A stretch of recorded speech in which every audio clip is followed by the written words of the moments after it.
আসসালামু আলাইকুম রহমতুল্লাহি ওয়া বারাকাতুহু। সবাইকে সংকলনের দ্বিতীয় ক্লাসে স্বাগত।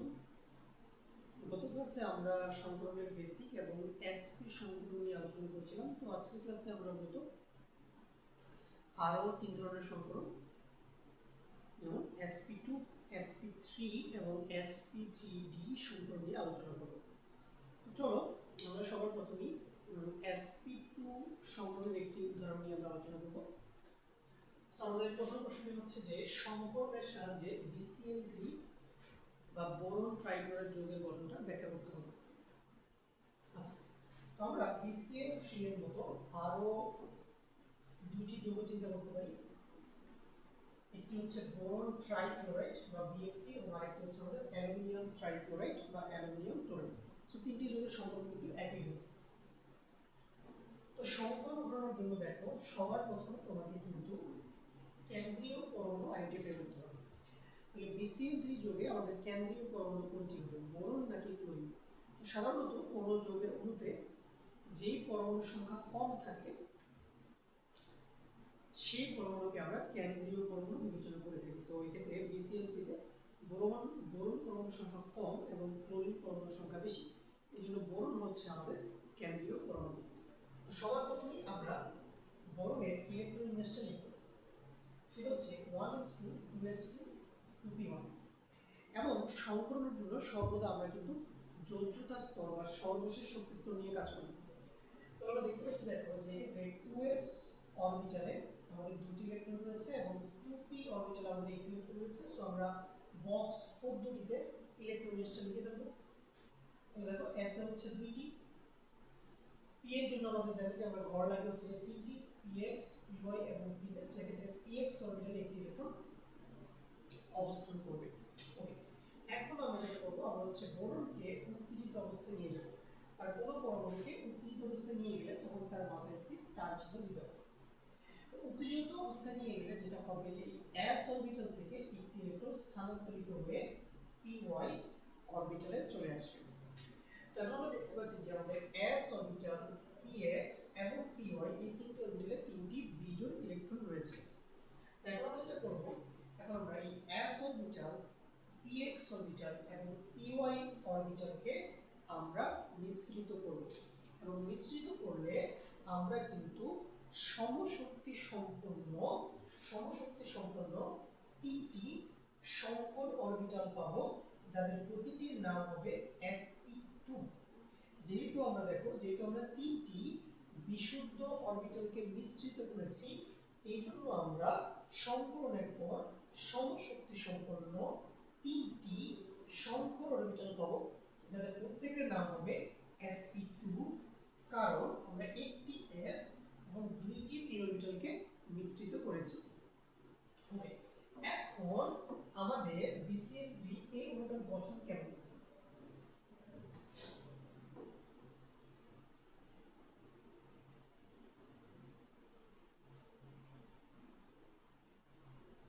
আমরা সবাই জানি আমাদের BSCP এর থিওরি অনুযায়ী আমাদের BCl3 এই অণুটার গঠন হচ্ছে ত্রিকোণাকার সমতলীয়। এখন আমরা যে কাজটা করব, দেখো এখন আমরা প্রতিটি বন্ধন বরাবর আমরা একটি করে sp2 সংকরণটা স্থাপন করব। যেমন দেখো আমরা হচ্ছে উপরের বন্ধন বরাবর আমরা একটি সংকরণটা স্থাপন করলাম, আমরা বাম পাশের বন্ধন বরাবর আমরা আরেকটি সংকরণটা স্থাপন করলাম, এবং আমরা ডান পাশের বন্ধন বরাবর আমরা আরেকটি সংকর অরবিটাল স্থাপন করলাম। দেখো আমাদের কিন্তু বোরনের কাজ শেষ। এখন আমাদের কার কাজ বাকি? ক্লোরিনের কাজ বাকি। ওকে, সো আমরা যদি এখন ক্লোরিনের ইলেকট্রন দেখি, সেটা হচ্ছে যে আমাদের 1s2 2s2 2b6 3s2 3b5। So কিন্তু আমরা যদি 3p5 ইলেকট্রনিক কনফিগারেশনটা দেখি, তো এখানে দেখো যে px py pz এই তিনটি অরবিটালে 5টি ইলেকট্রন রয়েছে। তো এখানে দেখো যে pz অরবিটালে আমরা দেখতে পাচ্ছি যে একটি অযুগ্ম ইলেকট্রন রয়েছে। সো আমরা সর্বদা বন্ধন গঠনের জন্য ওই অরবিটালটাই ব্যবহার করব যে অরবিটালটিতে একটি অযুগ্ম ইলেকট্রন থাকবে। সো এক্ষেত্রে আমরা ক্লোরিনের 3pz অরবিটালটা ব্যবহার করব। এক্ষেত্রে যেটা হবে যে প্রতিটি ক্লোরিন পরমাণু থেকে একটি করে 3pz অরবিটাল আসবে, এসে এই বোরনের সংকর অরবিটালের সাথে মুখোমুখি অধিক্রমণে লিপ্ত হবে। তাহলে ডান পাশের ক্লোরিন থেকে একটা আসবে, বাম পাশের ক্লোরিন থেকে একটি 3p-z অরবিটাল আসবে এবং উপরের ক্লোরিন থেকে আরেকটি 3p-z অরবিটাল চলে আসবে। এসে বোরনের sp2 সমান্তর অরবিটালের সাথে মুখোমুখি অধিক্রমণে লিপ্ত হবে এবং আমরা জানি যে মুখোমুখি অধিক্রমণের ফলে যে সংযোগী বন্ধন সৃষ্টি হয় তাকে বলা হয় সিগমা বন্ধন। এক্ষেত্রে আমরা ওভারল্যাপিংটা দেখাতে পারি বা অধিক্রমণটা দেখাতে পারি এই জায়গায়, ওকে। এবং এই সংখ্যাটা কি বল সিগমা, এটাও সিগমা বন্ধন, এটাও সিগমা বন্ধন এবং এটা হচ্ছে আমাদের সিগমা বন্ধন। আর ভিতরে আমরা সমান্তর অরবিটালগুলোর নামগুলো লিখে ফেলবো। এটা হচ্ছে আমাদের sp2 সমান্তর অরবিটাল,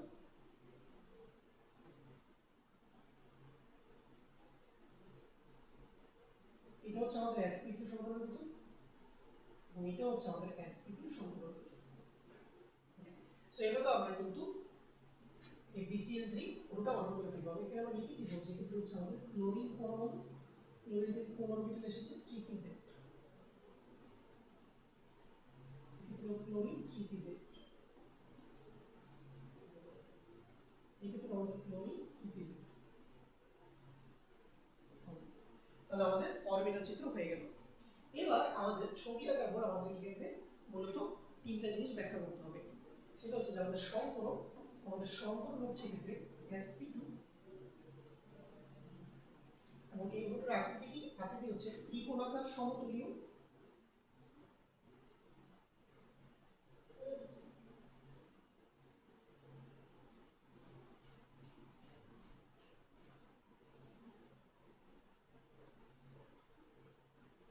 এবং বন্ধন কোণ আমরা সবাই জানি যে 120 ডিগ্রি। সো এইভাবে আমরা কিন্তু BCl3 অণু গঠন করে ফেলতে পারবো। ঠিক একইভাবে কিন্তু আমরা BF3 এবং অ্যালুমিনিয়াম ক্লোরাইড অণু গঠন করতে পারবো। সেগুলো তোমাদের জন্য বাড়িতে জন্য তোমরা নিজেরা করবে, প্র্যাকটিস করবে। চলো এবার আমরা পরবর্তী বিষয়ে চলে যাই। এবার আমরা সংকরণের সাহায্যে কার্বন টেট্রাক্লোরাইড এই যৌগটার গঠনটা ব্যাখ্যা করব। তো আমরা দেখতে পাচ্ছি যে আমাদের কার্বন টেট্রাক্লোরাইডের মতো আমরা কিন্তু আরো তিনটা অণু বিবেচনা করতে পারি। একটি হচ্ছে আমাদের CH4 বা মিথেন, আরেকটি হচ্ছে আমাদের সিলিকন টেট্রাক্লোরাইড এবং আরেকটি হচ্ছে আমাদের সিলিকন হাইড্রাইড SiH4। সো আমরা যদি CCl4 এর গঠন ব্যাখ্যা করতে চাই তো আমাদের সবার প্রথমেই কেন্দ্রীয় পরমাণু আইডেন্টিফাই করতে হবে। তো এক্ষেত্রে CCl4 এ আমাদের কেন্দ্রীয় পরমাণু হচ্ছে যে কার্বন। তো আমরা সবার প্রথমে কার্বনের ইলেকট্রোনেগেটিভিটি লিখে ফেলব। সেটা হচ্ছে 1s2 2s2 2p2। আমরা দেখতে পাচ্ছি যে 2s অরবিটালে দুইটি ইলেকট্রন রয়েছে, 2p অরবিটালে দুটি ইলেকট্রন রয়েছে। অর্থাৎ যদি আমরা বক্স পদ্ধতিতে ইলেকট্রন বিন্যাস করি তাহলে আমরা দেখব যে আমাদের px অরবিটালে একটি ইলেকট্রন এবং py অরবিটালে একটি ইলেকট্রন রয়েছে। এখন বন্ধন গঠন করার জন্য আমাদেরকে অবশ্যই কার্বনকে তার এক্সাইটেড স্টেট বা উত্তেজিত অবস্থায় নিয়ে যেতে হবে। তাহলে আমরা যদি কার্বনকে উত্তেজিত অবস্থায় নিয়ে যাই তাহলে দেখতে পাচ্ছি যে s অরবিটাল থেকে একটি ইলেকট্রন স্থানান্তরিত হয়ে pz অরবিটালে চলে যাবে। ওকে, সো এই ক্ষেত্রে আমাদের মোট 4টি অযুগ্ম ইলেকট্রন সৃষ্টি হবে, s একটি, px একটি, py একটি এবং pz একটি। এবার আমরা সংকরণের জন্য একটি s এবং তিনটি p অরবিটালকে মিক্স করতে পারবো। তাহলে দেখো আমি যদি s orbital, px orbital, py orbital এবং pz অরবিটালকে মিশ্রিত করি তাহলে আমরা সমশক্তি সম্পন্ন 4টি সংকর অরবিটাল পাবো, যাদের প্রত্যেকের নাম আমরা এবার দিব sp3। আমি আবার বলছি একটি s এবং তিনটি p অরবিটালকে মিশ্রিত করে আমরা সমশক্তি সম্পন্ন 4টি সংকর অরবিটাল পাবো, যাদের প্রত্যেকের নাম হবে আমাদের sp3। কেন? কারণ আমরা যেহেতু একটি s অরবিটাল এবং তিনটি p অরবিটালকে মিশ্রিত করেছি এই জন্য। এবার আমরা কিন্তু সবাই CCl4 এর গঠন জানি। উপরে একটি ক্লোরিন, নিচে একটি ক্লোরিন, বামে একটি ক্লোরিন এবং ডানে একটি ক্লোরিন থাকবে। তাহলে এটা হচ্ছে আমাদের CCl4 এর কি ধরনের গঠন? চতুস্থলকীয় গঠন। এখন আমরা যেটা করবো, আমরা প্রতিটি বন্ধন বরাবর একটি করে সংকর অরবিটাল স্থাপন করব। সবার মাঝখানে আমরা লিখব কার্বন। আমরা উপরের বন্ধন বরাবর একটি সংকর অরবিটাল স্থাপন করব, নিচের বন্ধন বরাবর একটি সংকর অরবিটাল স্থাপন করব, বাম পাশের বন্ধন বরাবর আমরা একটি সংকর অরবিটাল স্থাপন করব এবং ডান পাশের বন্ধন বরাবর আমরা আরেকটি সংকর অরবিটাল স্থাপন করলাম। কার্বনের কাজ কিন্তু কমপ্লিট। ওকে, আচ্ছা এখন আমরা মূলত কাকে নিয়ে কাজ করব, ক্লোরিন নিয়ে কাজ করব। আমরা অলওয়েজ জানি যে ক্লোরিন থেকে মূলত আমরা কোন অরবিটালটা ব্যবহার করব, 3pz। তাহলে প্রত্যেকটা ক্লোরিন পরমাণু থেকে একটি করে 3pz অরবিটালকে আমরা অধিক্রমণে ব্যবহার করব। তাহলে দেখো ডান পাশে ক্লোরিন পরমাণু একটি 3pz অরবিটাল নিয়ে আসবে, নিচের ক্লোরিন পরমাণু আরেকটি 3pz অরবিটাল নিয়ে আসবে, উপরের ক্লোরিন পরমাণু একটি 3pz অরবিটাল নিয়ে আসবে, এবং বাম পাশের ক্লোরিন পরমাণু আরেকটি 3pz অরবিটাল নিয়ে আসবে। সেটা আমাদেরকে অধিক্রমণগুলো দেখাতে হবে।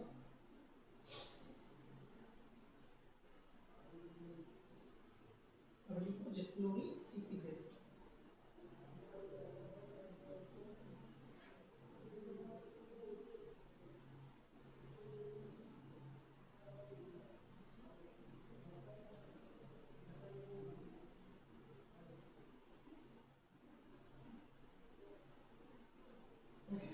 আচ্ছা সেটা দেখো যেহেতু হচ্ছে যে কার্বনের sp3 সংকর অরবিটালের সাথে ক্লোরিনের 3pz অরবিটালের মুখোমুখি অধিক্রমণ হচ্ছে, সেক্ষেত্রে গঠিত সবগুলো সহযোগী বন্ধন হচ্ছে আমাদের সিগমা বন্ধন।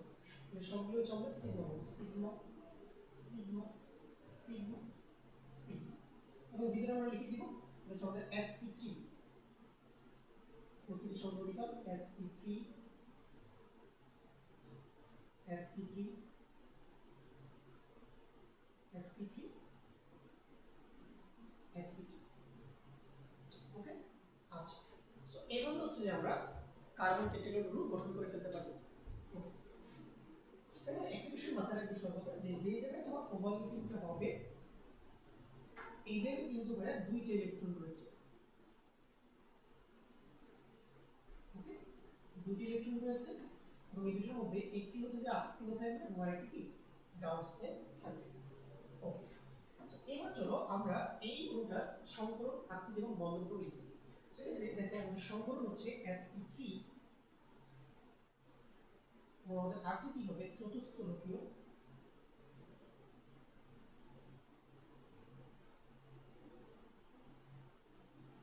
আমাদের বন্ধন কোণ হবে 109.5।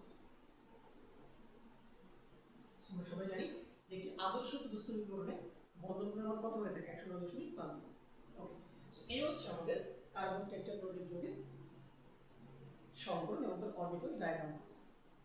চলো এবার আমরা আমাদের পরবর্তী সংকরণে চলে যাই। এবার আমরা শিখব সংকরণের সাহায্যে PCl5 যৌগের গঠন। লক্ষ্য করো PCl5 যৌগে আমাদের কেন্দ্রীয় পরমাণু হচ্ছে ফসফরাস। তাহলে আমরা সবার প্রথমে ফসফরাসের ইলেকট্রন লিস্টটা লিখে ফেলি। সো দেখো এখানে ফসফরাসের ইলেকট্রন হচ্ছে 1:2:2:6 3s2 3p3 এবং ফসফরাসের যে 3d অরবিটাল রয়েছে সেটাতে কিন্তু কোনো ইলেকট্রন নাই, অর্থাৎ 3d অরবিটালটি ফাঁকা রয়েছে। ওকে, তো চলো আমরা বক্স পদ্ধতি ইলেকট্রন লিস্ট করে ফেলি। তাহলে হচ্ছে s এ দুটি ইলেকট্রন থাকবে, p তে তিনটি, একটি দুটি তিনটি, d অরবিটাল সম্পূর্ণ ফাঁকা। এবার আগের মতো আমরা ফসফরাসকে উত্তেজিত করব। উত্তেজিত করলে দেখো কি হবে, এই 3s থেকে একটি ইলেকট্রন কিন্তু 3d অরবিটালে চলে যাবে এবং এখানে মূলত কোন d অরবিটাল আমরা ব্যবহার করব, 3d থেকে dz2। র্যান্ডমলি কিন্তু তুমি কোনো d অরবিটাল এখানে ব্যবহার করতে পারবে না, তোমাকে অবশ্যই এক্ষেত্রে কিন্তু dz2 অরবিটালটি ব্যবহার করতে হবে। ওকে, তো আমরা দেখতে পাচ্ছি দেখো যে এক্ষেত্রে total s px py pz এবং dz2 অরবিটালে মোট 5টি অযুগ্ম ইলেকট্রন রয়েছে। ওকে, আচ্ছা সো এবার আমরা মূলত এই 5টি অরবিটালকে পরস্পরের সাথে মিক্স করতে পারবো বা এদের মধ্যে সংকরণ ঘটাতে পারবো। তো দেখো আমরা এখানে s অরবিটাল নিব, px অরবিটাল নিব, py অরবিটাল নিব, pz অরবিটাল নিব এবং আমরা নিব হচ্ছে dz2।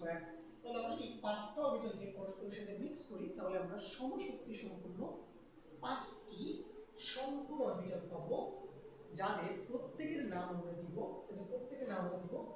sp3d। যেহেতু আমরা একটি s, তিনটি p এবং একটি d অরবিটাল সংকরণে ব্যবহার করেছি, তাহলে প্রত্যেকের নাম হবে sp3d। ওকে, আচ্ছা এবার আমরা যদি PCl5 এর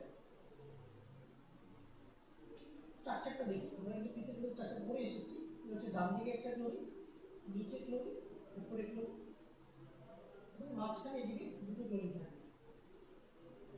যে ত্রিকোণটাকে আমরা নাম দিয়েছিলাম ত্রিকোণাকার দ্বিপিরামিডীয় ত্রিভুজ। এখন আমরা যেটা করব, প্রত্যেকটা বন্ধন বরাবর একটি করে সমকোণীটা স্থাপন করব। ঠিক মাঝখানে থাকবে আমাদের ফসফরাস, তাহলে ডান দিকে একটি সমকোণীটা, উপরে একটি সমকোণীটা এবং নিচে একটি সমকোণীটা। এইদিকে একটি সমকোণীটা এবং এইদিকে একটি সমকোণীটা। ওকে, তাহলে আমাদের ফসফরাসের কাজ কমপ্লিট। এখন আমরা যেটা করবো, এখন আমরা ক্লোরিনের কাজ করবো। তো আমরা সবাই জানি ক্লোরিন থেকে কোন অরবিটাল নিয়ে আসবো আমরা? 3p set. আমরা প্রতিটা ক্লোরিন থেকে 3p সেট নিয়ে আসবো।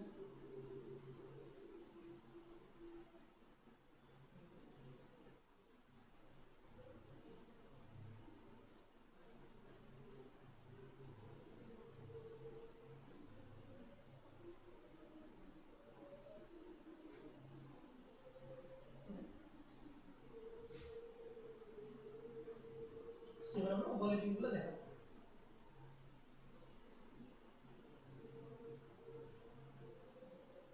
আমরা লিখব ক্লোরিন 3p সেট। এখানেও লিখব ক্লোরিন 3p সেট।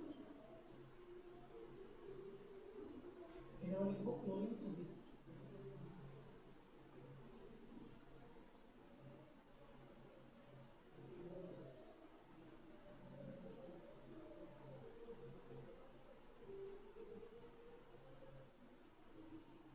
এখানে আমরা লিখব ক্লোরিন 3p সেট।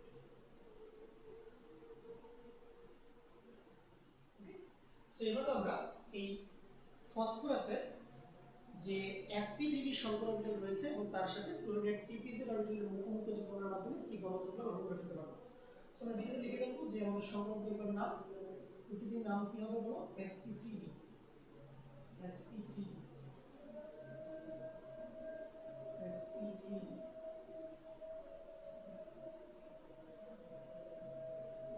sp3d। এবং সবগুলো বন্ধন কি বলতো? Sigma sigma sigma sigma sigma. Okay, so এটা হচ্ছে আমাদের PCl5 যৌগের সংকর নামক অরবিটাল চিত্র। এবার চলো আমরা দেখি যে ক্ষেত্রে আমাদের সংকরণটা কি দাঁড়াচ্ছে। আমাদের সংকরণটা দাঁড়াচ্ছে sp3d। আকৃতি আমরা জানি ত্রিকোণাকার দ্বিপিরামিডীয়। ত্রিকোণাকার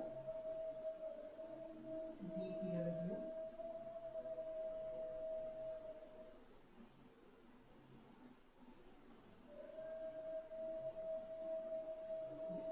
ওই ক্ষেত্রে বন্ধন হচ্ছে আমাদের হবে 90 ডিগ্রি এবং 120 ডিগ্রি। অর্থাৎ এখানে হচ্ছে আমাদের মাঝখানে যে ত্রিভুজটি রয়েছে সেক্ষেত্রে আমাদের অ্যাঙ্গেলগুলো হচ্ছে 120 ডিগ্রি করে, এবং উপরে এবং নিচের বন্ধনের সাথে মাঝখানের বন্ধনগুলোর অ্যাঙ্গেল হচ্ছে আমাদের 90 ডিগ্রি। তো এই হচ্ছে আমাদের আজকের ক্লাসে আমরা sp2 sp3 এবং sp3d সম্পর্কে আলোচনা করলাম। ইনশাআল্লাহ আমরা পরবর্তী ক্লাসগুলোতে আমাদের বাকি যে সম্পর্কগুলো রয়েছে সেগুলো নিয়ে আলোচনা করব। তো তোমরা সবাই ভালো থাকো, সুস্থ থাকো। আল্লাহ হাফেজ।